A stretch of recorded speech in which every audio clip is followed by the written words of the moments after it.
My name is Ray, and I drove long-haul freight for 26 years. I want to say that up front because it matters. 26 years on the road means you've seen everything a highway can show you. You've driven through whiteout conditions in Wyoming and watched the sun come up over the Sonoran Desert more times than you can count. You've been awake for 31 hours straight and still threaded a 48-foot trailer through a mountain switchback at 2 in the morning. You develop a tolerance for the road. For the strangeness of it. The way mile markers blur together. The way time stops meaning what it means to people who sleep in the same bed every night. The way you can drive 400 miles and not remember any of it. I say all of this because I want you to understand that I am not the kind of man who tells stories like this one. I am not the kind of man who believes in things he can't explain. I'm the kind of man who checks his tires twice before every run and keeps a maintenance log going back to 2003. I don't embellish. I don't speculate. I've never been to a therapist, never kept a journal, never felt the need to process things out loud. I just drive and I figure things out on my own. What I'm about to tell you is exactly what happened. I've been over it enough times now that I know every detail, every mile marker, every word of every conversation. I've had plenty of time to think since I retired 8 months ago. Plenty of quiet time, sitting in a house that's too big for one person, on roads I don't take anymore. It started on a Tuesday in October, 2 years before I stopped driving. I was running a load west on Interstate 40 out of Albuquerque, heading toward Flagstaff. I'd done that run probably 400 times over the years. I knew every exit, every dead stretch, every place where the pavement gets rough and you can feel it through the seat. I knew where the construction crews worked nights, where the deer came out near the shoulders in November, where the cell signal dropped for 11 straight miles with nothing to see in any direction but flat dark land and sky. About 60 miles east of Gallup, there's an old gas station on the south side of the road. It had been closed for at least a decade by then. Windows boarded, pumps rusted out at the base, the canopy over the island sagging badly in the middle, one corner of it touching the concrete. There was old signage still up, the kind with the plastic letters that weather and fall off one by one. By the time I'm describing it, only a few letters were left and they didn't spell anything. I'd always used it as a landmark. Something to look for when your eyes start going heavy. Turn on the music when you pass the dead gas station. That was my personal rule. That night there was a woman standing in front of it. She was standing at the edge of the lot, close enough to the road that my headlights caught her early, maybe a quarter mile out.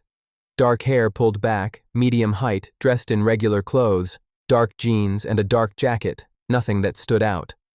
She had a bag over one shoulder, the strap crossing her chest. Arm out, thumb up. Standard hitchhiker posture. I'd passed hundreds of hitchhikers over the years and had picked up exactly none of them. Company policy, common sense, and the fundamental understanding that you don't stop on an empty highway at night for a stranger. I knew the rule the way I knew the weight limits and the hours of service regulations. It wasn't a decision, it was just what you did. I slowed down anyway. I've thought about why many times. The station had been closed for years. There was nothing out there, no town for 20 miles in either direction, no reason for anyone to be standing in that lot at that hour. It was cold. She was alone. I told myself it was just decency, and I still believe that was part of it. Some older reflex that kicked in before the rule did. I pulled onto the shoulder and she walked to the passenger side. I lowered the window and asked her where she was headed. She said, Tucumcari. I told her I was going west, not east. Tucumcari was 90 miles behind us. She looked at me for a moment. Not embarrassed, not flustered. She just looked at me with a calm, neutral expression, like she was considering something, and then she said she'd gotten confused about the direction. She said she'd take a ride to Gallup if I was willing. She had family there. She'd find her way from Gallup. Her voice was quiet, even, not the way someone sounds when they're forcing calm. That has an edge to it, a thinness. This was just natural, unhurried quiet. She didn't seem scared, didn't seem anxious. Given that she'd been standing alone in the dark at a closed highway gas station 20 miles from the nearest town, that calmness should have struck me as strange. At the time it didn't. I was tired and it was cold, and she was a person who needed a ride. I unlocked the door. She climbed up, settled herself, set her bag between her feet. We drove. She looked out at the road ahead and didn't say much for the first 10 or 15 minutes. Then she started asking questions. Not a lot of them, just 3. She asked how long I'd been driving. She asked if I ever got lonely out here. And she asked whether I had family waiting for me at the end of a run. I answered all three. I'd been driving since my late 20s, close to 25 years at that point. I didn't mind the solitude. It suited me, always had. And no, there wasn't really anyone waiting anymore. I'd been divorced for 6 years. My daughter lived in Denver and we talked on Sundays and she was fine, happy, had a good life. The woman listened to all of that without responding much, just nodded slightly, continued looking at the road. I dropped her at an all-night diner on the west edge of Gallup. She said thank you without looking at me, climbed down, and walked toward the entrance. I watched her in my mirror for a moment. She pulled the door open and went inside, and then I pulled back onto the highway. I didn't think about it again, not for 17 days. The second time was on Route 60, heading east through central Arizona. It was a run I did less frequently, a wholesale delivery to a distribution center in Show Low. I'd taken it maybe a dozen times total over the years. It was early evening, just past dark, the sky that particular blue-black it gets in the desert when the last of the light is gone, but the stars aren't fully visible yet. I was maybe an hour west of Show Low when I saw someone on the shoulder ahead. I recognized her posture before I recognized her face. She was standing the same way, bag over the same shoulder, strap crossing the chest, thumb out. And when my headlights hit her and I saw the dark hair and the dark jacket, I told myself it was a coincidence. Women with dark hair are not rare. Hitchhikers are not rare. I'd had that pickup in October sitting in the back of my memory, and I was pattern matching onto something random. But I slowed down. She walked up to the window. Different jacket this time. Lighter, a sort of muted green. But the same face. The same calm, unhurried way of moving toward the cab. She told me her name was Christine. The woman in Gallup had told me her name was Marie. I asked where she was headed. She said the next town, it didn't matter which. She just needed to get off this stretch of road. I told her I could take her to Show Low. She said that would be perfect, and she got in. She asked me 3 questions during the drive. I didn't connect them to the first ride while it was happening. It wasn't until I was 2 hours past Show Low, running north toward Snowflake on a dark, empty farm road, that the questions surfaced in my memory and arranged themselves in the order she'd asked them. How long had I been driving? Did I get lonely out here? Did I have family waiting? The exact same questions, the same order. I sat with that for a long time. I drove and I thought about it carefully, the way I think about anything mechanical that isn't working right, methodically, without panic. I came up with explanations. They were generic questions, the kind of conversation starter anyone might reach for when they're alone in a cab with a stranger. 2 different women asking similar questions on different nights in different places didn't require an explanation beyond coincidence. People are more alike than they are different. That's what I told myself, and it held up well enough that I stopped thinking about it. The third time I knew. 3 weeks after Route 60, I was back on I-40, heading east out of Flagstaff. It was late, close to 2 in the morning. I'd stopped at a rest area about 30 miles east of Winslow to stretch and pour the last of my thermos coffee. It was cold enough that I could see my breath. The rest area was empty except for one other truck parked far down the lot with its lights off, driver probably sleeping. When I walked back from the restrooms, she was sitting on the bench outside the building. No bag this time, just sitting there with her hands in her jacket pockets, looking at the road. She wasn't looking at me. She was looking at the highway. Not in the direction I'd come from, not in the direction I was heading, just at the road itself. I stood next to my cab, and I looked at her for a long time, maybe a minute. She didn't react. I thought about getting in and driving. I knew I should get in and drive, but I'd been on the road for 19 hours, and part of me needed to confirm what I was looking at, needed to stand close enough to be sure this was real and not something my tired brain was assembling out of the dark. I walked over. She looked up at me when I was maybe 6 feet away. Not startled. Not the way a person looks up when they didn't hear someone coming. She looked up at the exact moment I would have expected her to, as if she'd been tracking my approach without appearing to. She said she needed a ride. I asked where. She said east, just east. I gave her the ride. She was quiet the whole time, the quietest of the 3. She looked out the window at the dark passing desert. I watched her in my mirror more than I usually would. At some point, maybe 15-20 minutes in, she turned and looked directly into the mirror. Not at the road, at me, at my eyes in the glass. She held that for a moment and then looked back out the window. I dropped her at the truck stop in Winslow. I went inside and sat in a booth and drank bad coffee and stayed there for almost an hour before I felt steady enough to get back on the road. I called Dell from the parking lot. Dell Pruitt had been driving for 30 years and retired 2 years before this story starts. We'd met at a logistics company in the early 2000s, worked adjacent routes out of the same yard for almost a decade, stayed in touch the way truckers stay in touch. Irregular, but reliable, the way people do when they understand each other's schedule. He was living in Tucson by then, fixing up an old house, taking it slow. He was the person I called when something on the road didn't make sense, because Dell had seen more of the road than almost anyone I knew, and he had a way of deflating things, of finding the practical center of a strange situation and standing there until the strangeness went out of it. I told him about the 3 encounters. I described the woman carefully, the questions she asked, the rest stop. I tried to keep the telling clean and factual, no editorializing. Dell listened all the way through without interrupting, which was unusual for him. He had a habit of finishing your sentences, or offering the answer while you were still building to the question. He didn't do that this time. When I finished, he was quiet. After a moment, he said, "I picked someone up on Route 66, about 8 months ago. Texas Panhandle, east of Amarillo. Dark hair, dark jacket. She needed a ride to the next town. He said he hadn't thought much of it until now. She'd been perfectly normal during the ride. Pleasant. He'd dropped her at a gas station a few exits down and pulled back onto the highway. About a quarter mile out, he'd looked in his mirror, just habit, just checking his trailer clearance at the on-ramp, and the gas station behind him was dark, not closed for the night. Dark the way a building is dark when it's been empty for years. No lights in the canopy, no glow from the windows, nothing. He'd almost convinced himself the angle of the mirror had fooled him, but he turned around, drove back. The station was boarded up, padlocked. There were birds' nests in the canopy supports. The pumps had been removed so long ago the concrete pads beneath them had cracked and were growing weeds through the seams. The woman was not there. Dell said he'd told himself he was tired. He'd been pushing his hours that week.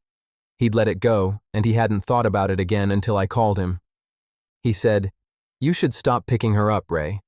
I said I understood that. He said, "I mean permanently. Whatever this is, it's not something you need to be part of." I told him I was done stopping. I wasn't done. I installed a dash cam 2 days after that call. I told myself it was practical. A lot of drivers were running cams by then, and I'd been meaning to do it for a couple of years. Good liability protection. Good habit.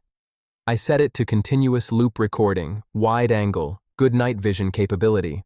I mounted it high on the windshield so it had a full view of the cab interior and the road ahead. I want to be exact about what happened the 4th time because it's the part I have the most trouble describing and I want to get it right. It was 5 weeks after the Winslow rest stop. I was on Route 89 north of Prescott, a 2-lane that runs through high desert scrubland, elevation above 5,000 feet, cold and clear. I'd been watching for her, not obsessively, not in a way that was affecting my work, but I'd been paying attention in a way I hadn't been before. And when I saw her on the shoulder, I pulled over without the usual hesitation. She had a small bag this time and a dark red jacket. She looked the same. She asked me 3 questions. I answered them the way I always did, because I didn't know what else to do, because the questions weren't strange on their surface, and saying something about them felt impossible. I dropped her at a gas station in Chino Valley, open, lit, 2 other cars in the lot. She got out and walked toward the door, and I pulled back onto the highway and drove to the end of that run and went home, because I had 2 days off. That night I pulled up the dashcam footage on my laptop. I watched the clip of the drive from the point I stopped to the point I reached Chino Valley. 41 minutes of footage. In the footage, I am alone in the cab the entire time. I can see myself talking. I talked for most of the ride, answered her questions, made small conversation the way I always did. I can hear my voice clearly, and I can hear responses. Quiet responses, a few words at a time, coming from the direction of the passenger seat. But the passenger seat is empty. The door opens on the footage. The door closes. The seatbelt indicator light comes on. The suspension shifts slightly when she would have climbed up. You can see the cab rock a fraction. But there is nothing in the passenger seat. Nothing visible. Just the seat and the window and the dark road outside. I watched it 3 times. Then I saved the file to an external drive, disconnected the drive, put it in my lockbox, and didn't open it again for 2 months. I spent the next 2 weeks doing research. I'm going to describe what I found because I think it's important, but I want to say first that I went into it hoping to find nothing. I was looking for the thing that would let me close the folder and stop thinking about any of this. I went through trucker forums. I went through regional missing persons databases that are publicly searchable. I went through old local news archives for the areas I drove through, looking for anything that matched. I didn't find much that was conclusive until I found a thread on a private forum for trucking families, spouses and parents of long-haul drivers, sharing resources, keeping track of things the industry didn't always track well. The thread had been running for about 4 years. It was titled something like Concerns About Disappearances on Western Freight Routes. Most of it was what you'd expect: drivers who'd had accidents, drivers who'd walked away from their lives, medical events, the ordinary tragedies of a high-stress profession. I read through a lot of it before I found what I was looking for. About 2 years into the thread's history, a woman named Adrienne had posted about her husband Terrence. He'd been driving Route 40 and Route 60 out of Albuquerque for 11 years. He was experienced, reliable, healthy. He disappeared 14 months before I found the thread. His truck was found at a rest area 30 miles east of Winslow. Engine off, keys in the ignition, door unlocked.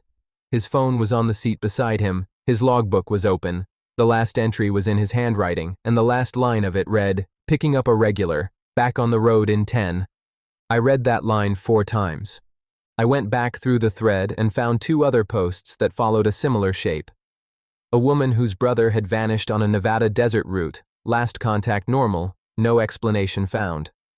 A man whose wife had disappeared on Route 60 in Arizona. She'd called him that morning to say she was ahead of schedule and would be home for dinner. She never came home. None of these cases were connected officially. They were just people posting in the same thread because the roads were the same and the questions were the same. I sent Adrienne a message through the forum.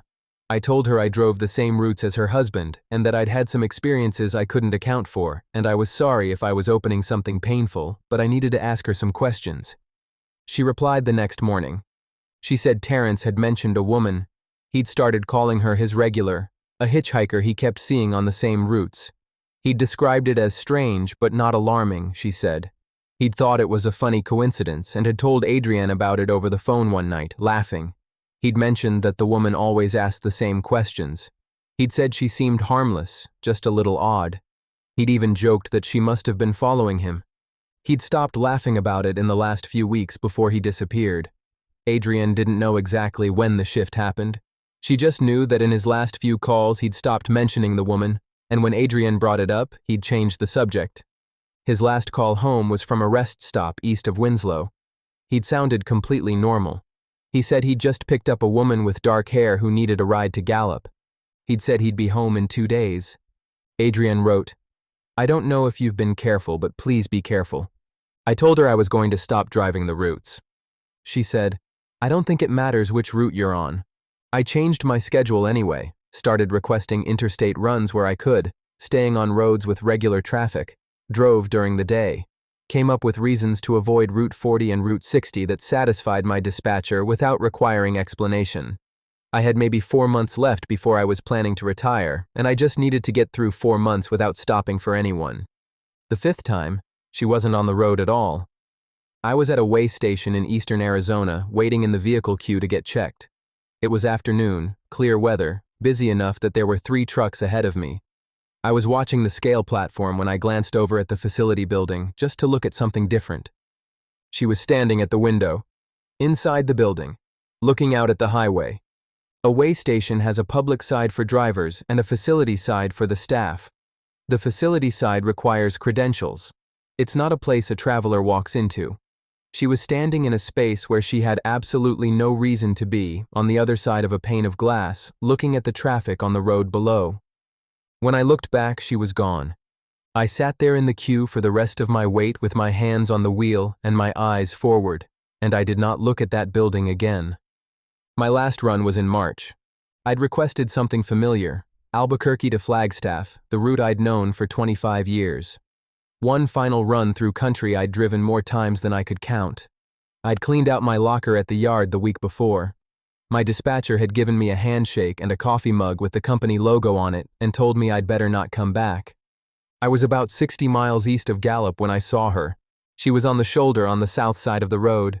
The dead gas station was behind her. Same stretch of highway where I'd first seen her, exactly 2 years earlier. Same posture. Thumb out. I slowed to about 30 miles an hour, and I looked at her as I passed. She was looking directly at me, not at the truck. At me through the windshield, tracking me as I went by. I stopped. I don't know why I stopped one last time. Maybe because it was the last run. Maybe because I needed the encounter to have an ending instead of just trailing off.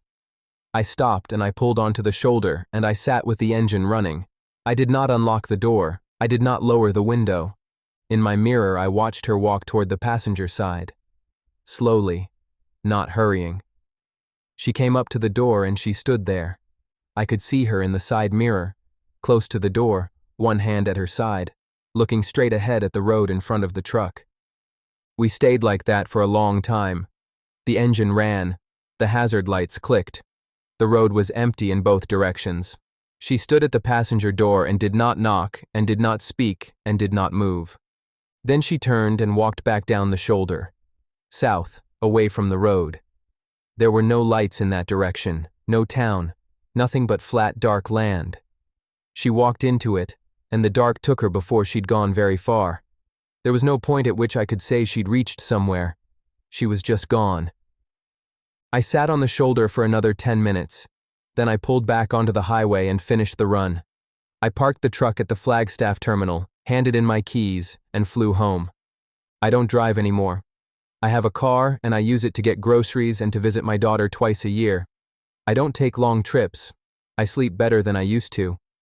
I've mostly stopped thinking about it during the day, though there are nights when the quiet in my house is the wrong kind of quiet, the kind that sounds the way a highway sounds when you have the window down slightly and you're moving at 70 miles an hour and there's nothing out there but the road and the dark. 3 months after I retired, I got a voicemail from a number I didn't recognize. Arizona area code. The message was 6 seconds long. No voice, no static, just road noise. The specific road noise of highway speed with a window cracked about an inch. The low rushing pressure of air moving against the gap. The faint vibration in the glass. I know that sound better than almost anyone living. I've spent more time listening to it than I've spent doing almost anything else in my life. There was nothing else. Just the road. 6 seconds, and then the call ended. I've tried the number 4 times. It rings twice and disconnects. No one has been able to trace it for me. Terrence's family has never gotten an answer. His truck is still in impound. Adrian told me she drove Route 40 a few weeks ago. She said she didn't know why she did it. She said she'd been out there twice now. She said she'd seen a woman on the shoulder both times, standing outside a closed gas station 60 miles east of Gallup. I told her to stop driving that road. She said she understood. I don't think she'll stop.